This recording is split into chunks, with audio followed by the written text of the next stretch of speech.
Well, good evening. I hope you're doing well tonight. I just want to remind all of you guys who were praying for the cooler weather that you caused this, like you brought this upon us. No, it has been a relief to see some cooler weather this week, albeit a very quick change in the weather. And I hope that you are happy to be here tonight. I know you've braved the chilly winds to be here, so we're thankful to see all of you. I know that I have enjoyed the beginning of our series together on Moses, and I'm excited to keep hearing these lessons that Stephen's going to do most of. And I was excited when he gave me the opportunity to speak into this series tonight and to be able to dive into the life of Moses with all of you. Now, I asked Stephen whenever he unveiled this series if he realized what he had done in titling this series, right? Because he was talking about Moses, the life of Moses, and going into the unknown. And I said, Stephen, you have to realize what you've done. Do you watch Disney movies? So there's a movie that came out not that long ago called Frozen 2, and the main song that they sing is Into the Unknown. So as I sat behind the monitor that first night that he did this, not knowing that this was the sermon series, it was all that I could do to help from belting out this song that I watched because my 18-year-old brother-in-law wanted us to go watch it in the movie theater, right? But no, I was doing everything I could to not sing this song. And Stephen said, well, Colby, when you get up and preach, you'll have the opportunity to sing it if you want to for the audience. I'm saving all of you tonight. You will not hear me singing this song. And yet, I'm excited to be able to stand up here and talk with you guys tonight and dive into the life of Moses together. As Moses, with the children of Israel, deal with this kind of difficult period in their history, going into the wilderness, into the unknown, and following the God who leads them there tonight. So if you would like to get your Bibles out tonight and turn to Exodus chapter 19, we'll be spending most of our time there and then in the chapter that follows in chapter 20. When we find the children of Israel tonight, so as we jump back into their story again tonight, they have been in the wilderness for around 3 months. The text tells us there at the beginning of chapter 19 that it's the third new moon. So they've been out for around 3 months in the wilderness. They've left Egypt. They have complained before God and then received both manna and quail as a result of their complaining. They have been given water where water did not previously come easy for them. They have been delivered from their enemies, the Amalekites who attacked them, by the Lord God himself. And that story that Stephen talked about where Aaron and Hur raised Moses' hands as they fought against them. But here we are, some 3 months after they've left Egypt, and they are still wandering around in the wilderness, still in a state of uncertainty, into the unknown. They have wandered for these 3 months. And you have to imagine that they're beginning to wonder a little bit, right? Like, what exactly is it that we're doing here? Where are we going? What's going to happen? And they've seen the great things that God did for them in Egypt, yes. They have been taken care of, and they're not exactly in want at this point. But what exactly is it that they're doing out here? What is their plan? What is it that God wants them to do? They're being led by a cloud in the daytime, a pillar of fire at night. But where is it that this cloud and this pillar are leading them? And so finally, at this point in the story, the Israelites reach their destination. And we don't know what the Israelites were thinking. We don't know exactly what's going on in their minds. But they've seen how great God's power is. But what is he doing for them out here? And so some 3 months into our journey, Israel arrives at a place that we call Sinai. It's a place that Moses has been before. It's also called Horeb sometimes in the Bible. And it's a place where God has already been revealed to Moses. This is the same mountain where God appeared to Moses in the burning bush. God leads his people back to this place. And it's here that God is going to answer some important questions for the children of Israel. First, God is going to show them who he really is. And secondly, God is going to explain to the people who he wants for them to be. And it's on this mountain that Israel is going to find their identity in this unknown place.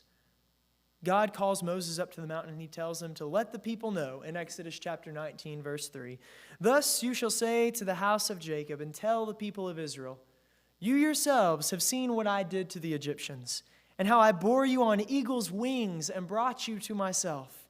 Now, therefore, if you will indeed obey my voice and keep my covenant, you shall be my treasured possession among all peoples, for all the earth is mine. And you shall be to me a kingdom of priests and a holy nation. These are the words, Moses, that you are to speak to the people of Israel. God tells Moses, go let the people know that I have brought them here to discuss terms. I have an arrangement that I want you to propose for them. God has brought Israel here so that he can make them an offer. They have seen what God can do, and now he's giving them a choice. What will you choose? Do you want to have a new identity? Do you want that, Israel? God is giving them a chance to start over here. You used to be slaves in Egypt. You were used for menial labor. You were treated harshly. You were killed without second thought. But now, God says, you have a choice. If you keep my covenant, you obey my voice, then you will be my people, a kingdom of priests, a holy nation. What do you think that the people of Israel are going to say to that? Moses goes back to the people. He relays the message that God gave to him. And the people all say together in verse 8, all that the Lord has spoken, we will do. They are stoked by this. They jump at the chance to be God's treasured possession among the nations, his people. And so Moses goes back to God, and God says, okay, so I'll come down and I'll sign the paperwork for him. He says, behold, I am coming to you in a thick cloud, that the people may hear when I speak with you, and may also believe you forever. Now, the problem for the Israelites here is that they don't really know what they're signing up for. They don't know what it means to be God's people just yet. They've accepted an offer without hearing all the terms that God's going to lay out for it, but they know that this is an offer that is absolutely too good to refuse. It's too good to turn down. Because they were slaves in Egypt. But now they can be God's kingdom of priests. They're finding their identity here. But they don't know exactly what that identity looks like just yet. And it's not unlike a time whenever I was in 6th grade and all my friends decided, and maybe you guys did these kinds of things as well, made these rash decisions. We decided we were all going to be in a boy band together. And now I'm showing that I grew up in the 90s because boy bands were really big in the 90s. But we had all decided that we were going to make this band and we were going to call it the Jelly Peppers. I don't remember who came up with that name, but it's a strange name all the same. And I don't know why, but we went around to every boy in the school pretty much and said, hey, do you want to be a part of the Jelly Peppers, the band we're starting? Do you want to be a part of it? And we pretty much got everyone to agree that they wanted to be a part of this band. And of course they did. They wanted to be in a rocking boy band with all of us cool 6th graders. And it wasn't until we stopped to think about it that we realized we really didn't know anything about being in a band, even though this was our idea to begin with. None of us could play an instrument. None of us had practiced any songs. We had no rhythm at all to speak of. We were the worst boy band that never really existed, the Jelly Peppers, and we disbanded after 3 practices where we sat around and stared at each other not knowing what to do. Sometimes you want to be a part of something, right? You know that this is something that sounds like a good idea, something that you want to do. You want to find your identity in something even whenever you don't really fully understand what it is. And it's not quite to that extent for the children of Israel here tonight. But from the rest of this text, we see that they don't really yet understand what it is to be God's holy nation, his kingdom of priests, to have their identity tied up in who he is. And Israel tonight is going to find out very quickly what exactly that does mean. You see, they know God. They know that he's done mighty things for him. But what they do not know is what it means to be his people. So God tells Moses to prepare the people, prepare them, which already sounds like maybe they've bit off more than they can chew. Because he's going to come down and he's going to appear before them.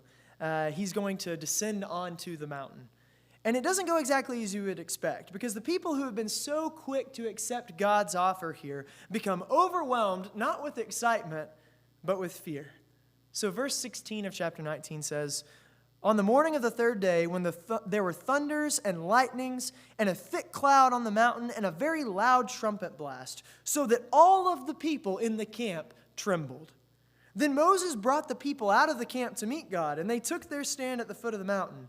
Now Sinai was wrapped in smoke because the Lord had descended on it in fire. And the smoke went up like the smoke of a kiln, and the whole mountain trembled greatly.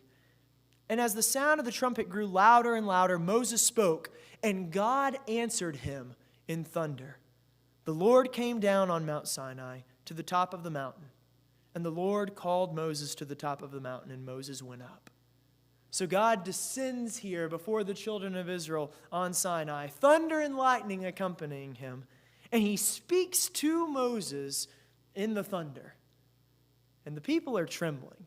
The trumpet blast in their ears is just getting louder and louder. And God calls Moses up, says, "Come on up to the top of the mountain with me. Let's have a chat." Can you imagine what the people are thinking? Okay, Moses, see you later. Have fun up there with the thunder and the lightning and the fire and the smoke. Have fun talking to that God that is speaking literally by the thunder waves to us here tonight. And maybe it's not so much of a stretch to think that the Israelites are feeling a little bit overwhelmed here, a little unsure of what it is going to mean now as they've seen this God in a different way for them to be his people. Who are we? Who are we to stand before an almighty, powerful, and awesome God like this one?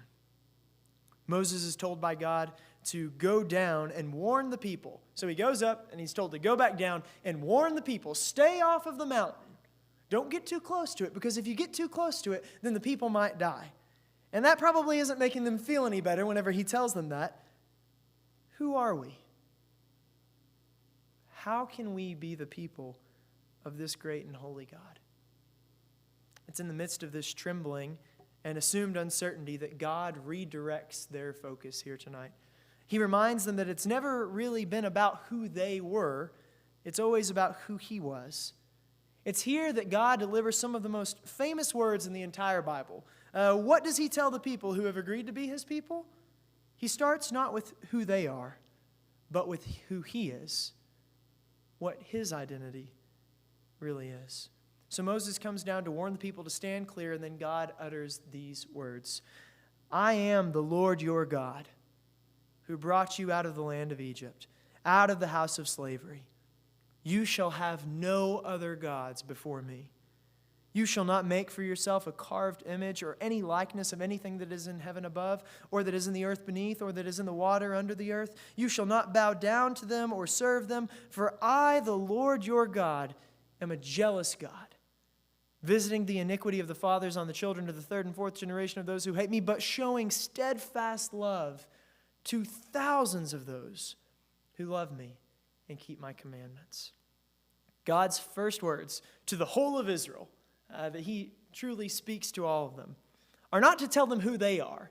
It's not to clarify for them just yet their identity, but to tell them who he is.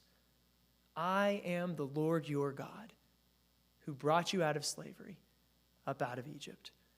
I am a jealous God." Don't be mistaken by that. I am jealous, but I show my love to thousands of generations of those who love me. God does not tell Israel anything about who they are here. Nothing about the identity that he is about to give them. It's all about what he has done. All about who he is. But with this new identity comes a way that the children of Israel must now live. Okay, this is who I am. But who I am, if you want to be my people, who I am is going to dictate now how you live. Their identity had nothing to do with who they are, but now it has to do with them accepting God, this God's identity, who he is. And that's going to shape their own. He tells them, "You shall not take the name of the Lord your God in vain, for the Lord will hold him guiltless who takes his name in vain. Will not hold him guiltless who takes his name in vain. Remember the Sabbath day to keep it holy. Honor your father and mother, that your days may be long in the land that the Lord your God is giving you. You shall not murder. You shall not commit adultery. You shall not steal. You shall not bear false witness against one another. You shall not covet your neighbor's house, his wife, his animals, anything." God tells them who he is. And then he tells them what it means to be his people. His identity shapes the identity of those who follow him into the wilderness here tonight. The God who calls Israel out of captivity is the God who tells them what it means to be his people. This is what it looks like, God says, if you want to be with me. You have followed me here to this mountain, and now I'm showing you how to leave here as my people and go to the place, go to the land that I am going to give to you. God calls Israel to this place so that he can teach them what it means to be his people, so that he can show them their identity, so that they can find their identity in this uncertain and unknown place. He appears to them and speaks in thunder, and he lays out for them who he is and what that means for their identity.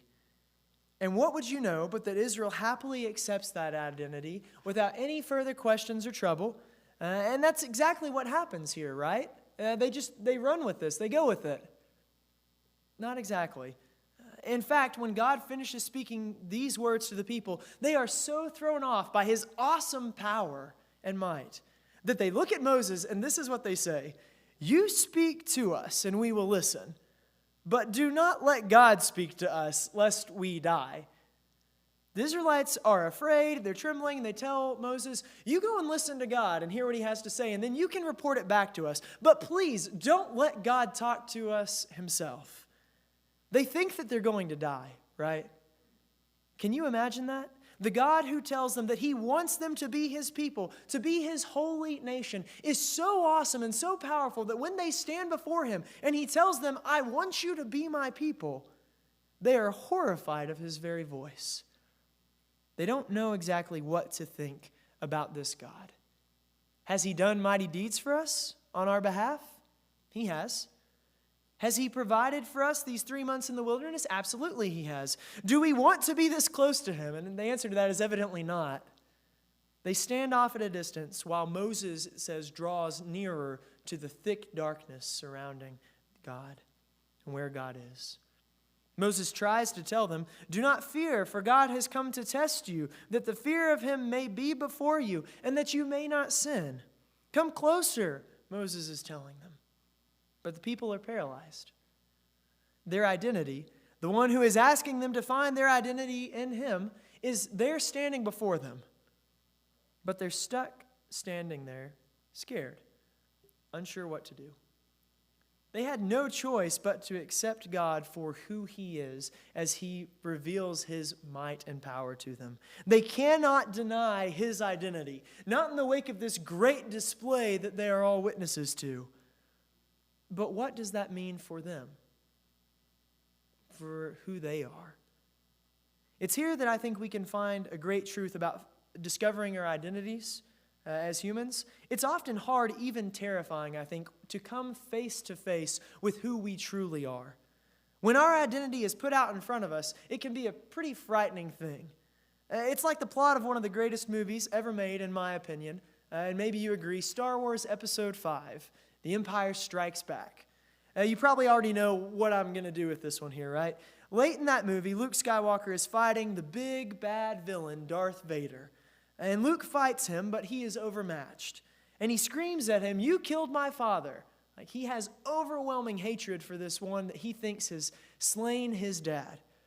And this is the way that Luke views himself. He sees his fight against Vader as a story of redemption, as one of him avenging those who were wrongfully killed. And that's what makes the next line of the movie one of the most memorable lines in cinema history, right? Darth Vader looks at Luke and he says, "No, you've got it wrong. I am your father." And it rocks Luke's world here. He cannot believe that what he thought about himself is not true. He cannot believe that this evil man standing before him is the father that he had envisioned in his mind as a good, honest, upright martyr. And I wonder what's harder to believe in that kind of a story. What is harder to believe? That Darth Vader is his father, or that the construct that he'd created about the cause that he fights for has just been shattered? Like, Luke has set out to make a difference and to avenge those that he lost, but he discovers that the basis upon which he has made all of his plans is actually Not entirely true. His dad is alive, and he's not the person that he thought that he was. This is undoubtedly the life-freezing challenge for those who discover their own identity. Sometimes it isn't what we thought it was, but we have to face it from time to time. Israel stands at the foot of Sinai, and they realize exactly who God is. They know exactly who this God that they've been following up to this point is. His identity is made clear, but that illuminates their own. They are not a holy nation. They probably don't feel much like a treasured possession in their own eyes. And how could they be? They have complained and grumbled their way to this mountain of God where he's revealed himself to them. And here he is now, greater than they ever could have imagined. Are they really supposed to believe that this God wants them to be his people? Well, luckily for them and for us today, God's calling of Israel is not as much about their identity as it is about his own. God is powerful and awesome and even terrifying to the people here, yes. But he is kind and steadfast and long-suffering with his people as well. He calls Israel because of his promises and his faithfulness, not because of their great renown or faithfulness to him. This is the way that it is for us as well. God has called us, church, to be his people. We are his children by no merit of our own, but because he created us in his very image. God is the same God, and as far as he is concerned, we have not changed either. We are the sheep of his pasture, his covenant people, his holy nation, his kingdom of priests. And so what we have to ask ourselves tonight is, what do we do now? Where does that take us? Like Israel, we may be frightened whenever we realize who he really is. We may struggle to stand close to him, to seek him once we know how magnificent he really is and can be. We may have questions about who he says that we are. Can we really be his children tonight? But like Israel before us, we have to come to grips with the one whose identity is clear and the identity that he speaks upon us as well.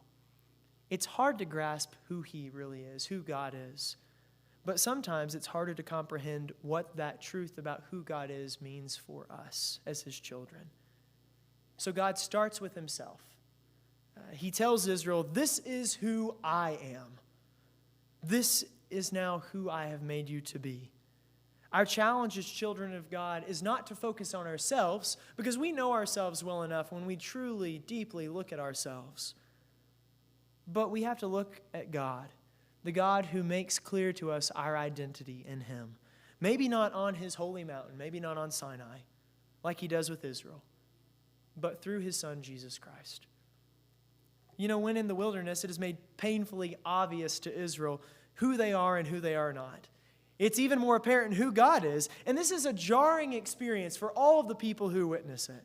Maybe we can feel that same way today. It's often hard to know who we are in this world, isn't it? Are we led by God? Sure. Are we trying to follow him every day? Absolutely. But whenever we are in the wilderness, whenever we're walking into unknown times and unknown places, whenever life is hard and we aren't at our best, it becomes glaringly clear to us who God is and who we are not. So what do?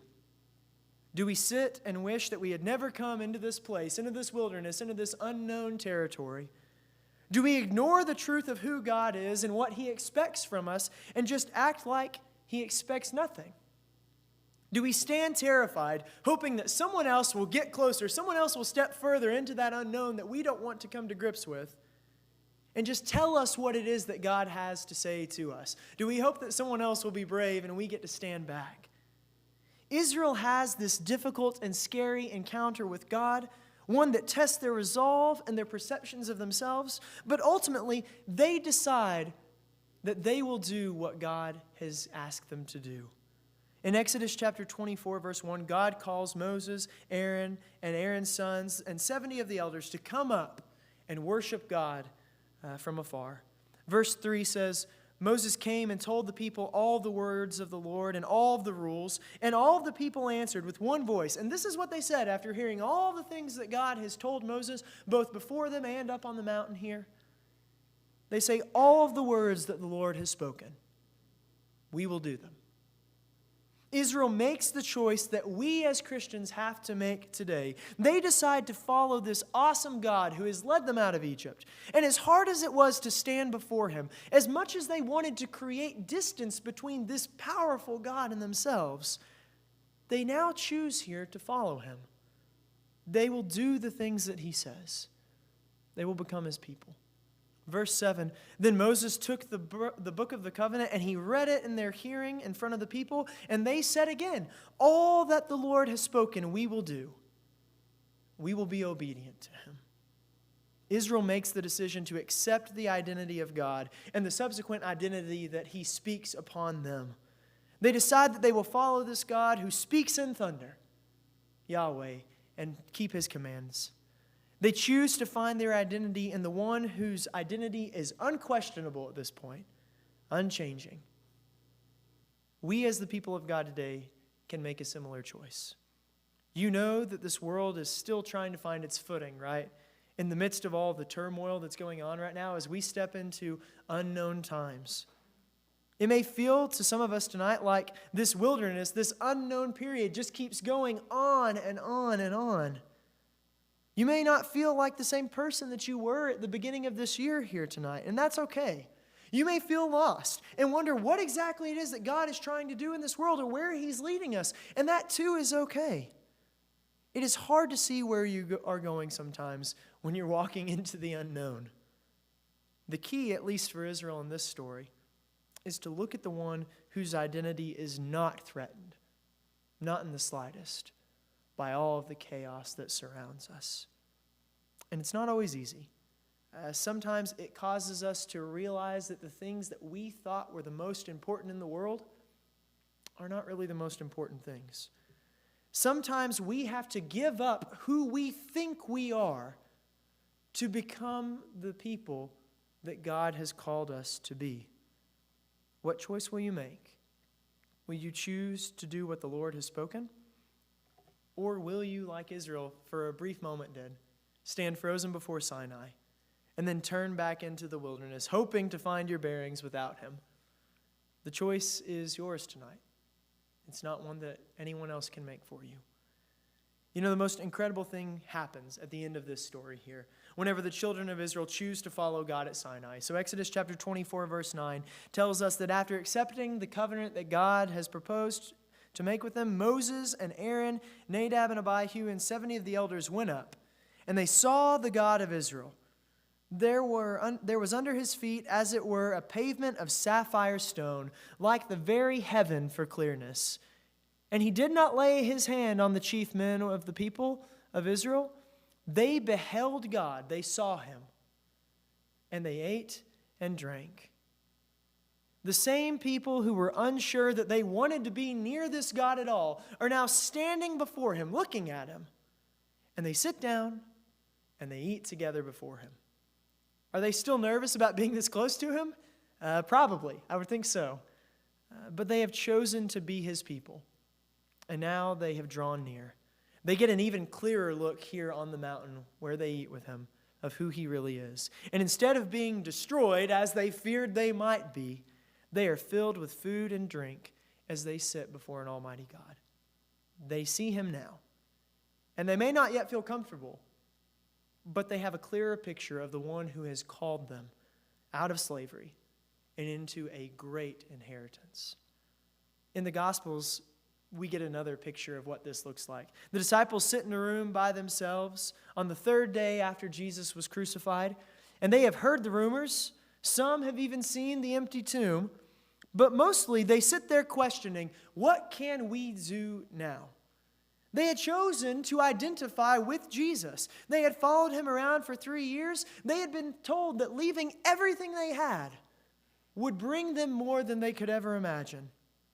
And now they sit alone in a room, scared for their lives, wondering if everything that they had put their faith in was truly wrong.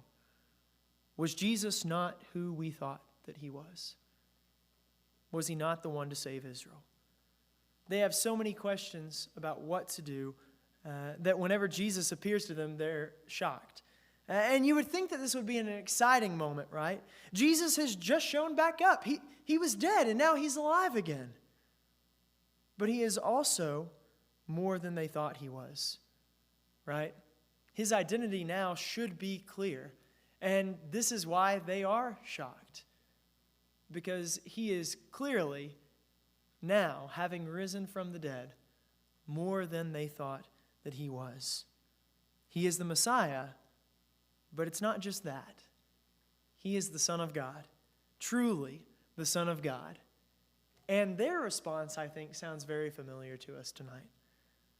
So in Luke chapter 24, verse 36, it says, "As they were talking about these things, Jesus himself stood among them and said to them, 'Peace to you.' But they were startled and frightened and thought that they saw a spirit. And he said to them, 'Why are you troubled? And why do doubts arise in your hearts? See my hands and my feet, that it is I myself. Touch me and see, for a spirit does not have flesh and bones, as you see that I have.' And when he had said this, he showed them his hands and his feet. And while they still disbelieved for joy and were marveling, he said to them, 'Have you anything here to eat?' They gave him a piece of broiled fish, and he took it, and he ate it before them. The disciples see the one that they called teacher again, and instead of instant joy, they're afraid, because they think that they're seeing a ghost. But Jesus is no ghost. He speaks to them in a way that is also familiar for us tonight as we've looked at this passage. He doesn't tell them how ashamed he is that they ran away and deserted him. He doesn't try to tell them that what they have done wrong up to this point is going to come back to bite them or scold them for being startled that he's appeared to them. He says, 'Peace to you, and it is I.' Jesus starts by making sure that they know who he is, that they know his identity. It's me. It's Jesus, the one you loved, the one you followed all these years. I'm here. I'm standing before you. And when it hits them, they're overwhelmed with joy, but they just can't believe it. And so what does Jesus do? He says, 'Let's eat. Do you have anything here to eat?' And this time it is God incarnate who takes that food before them, and in their presence he eats it. They may not understand what's happening just yet, but they know for sure that this man is their friend, their teacher. He's Jesus. And now they're sure also that he is the Lord. Jesus' identity is clearly seen here by his disciples when he sits with them and eats with them. And it affects their identity moving forward into what will turn out to be the most unknown, the longest unknown time in their lives as they strive to follow Jesus after he's not around anymore. Jesus' words to his disciples in this scene still ring true for us today. Though we have not physically seen Jesus, his words that forgiveness of sins should be proclaimed in his name to all nations, those words are still true today. So are his words that he spoke to his disciples in this very passage we're reading. "You are witnesses of these things, and behold, I am sending the promise of my Father upon you." If God's Spirit rests on you tonight, then you are witnesses of Christ's power in the world today. You know who he is. What does that mean for your identity tonight? Are you lost in this unknown that you don't really know where you are or who you are? Or has Christ shown you what you have been called to do? Has he revealed to you his identity and shown you what that means for you in your own life? Maybe tonight you want to see him more clearly. You want to receive this forgiveness that he offers and the Spirit of God that he sends on those who believe in his name. We're ready to help you be baptized tonight if that's what you would like to do. Maybe you aren't really sure. Maybe you've followed him before, but now you stand in this unknown precipice wondering what to do. Should you follow him further or should you stop? We encourage you to continue tonight, to put your trust in him and who he is and find yourself through him. Whatever the case, tonight I want to offer you the opportunity to proclaim Jesus' identity in your life and reach out and claim your own as children of his as we stand and as we sing together.